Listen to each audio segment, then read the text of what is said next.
Before Spain arrived and erased our history, the Philippines wasn't a collection of primitive tribes waiting to be civilized. We were 7 powerful kingdoms with armies, navies, trade empires, and wealth that rivaled European nations.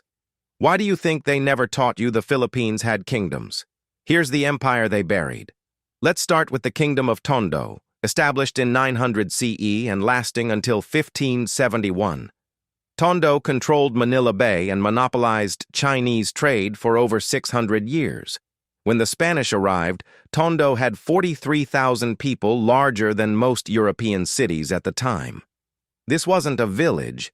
This was a sophisticated urban center with a government, military, and diplomatic relations across Asia. Tondo's rulers weren't tribal chiefs. They were kings who negotiated treaties with China and controlled regional trade routes. Spain destroyed Tondo and rewrote it as discovered territory.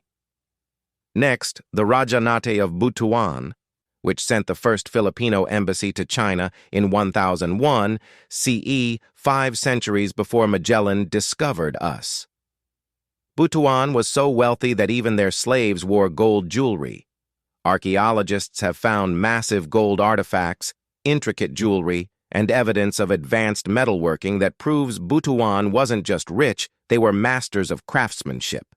When Chinese records describe Butuan, they talk about a kingdom that impressed even the Chinese emperor. Spain erased Butuan from history entirely because acknowledging it would contradict their narrative that Filipinos were savages. Third, the Rajahnate of Cebu, the major trading port where Lapu-Lapu defeated and killed Ferdinand Magellan in 1521. Cebu wasn't a random island with warriors. It was a Rajahnate with organized military, fortifications, and trade agreements across Southeast Asia. When Magellan arrived demanding tribute, he wasn't facing tribesmen, he was challenging an established kingdom. Lapu-Lapu wasn't a rebel. He was defending his sovereign territory from foreign invasion.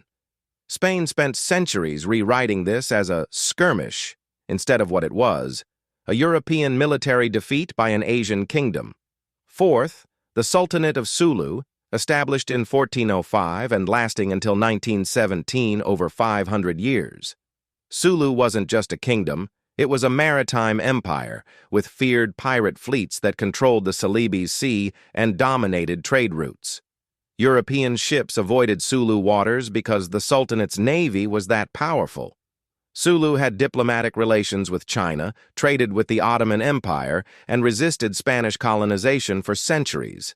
Spain couldn't conquer Sulu militarily, so they rewrote them as pirates, instead of acknowledging they were a legitimate naval power. Fifth, the Sultanate of Maguindanao, which resisted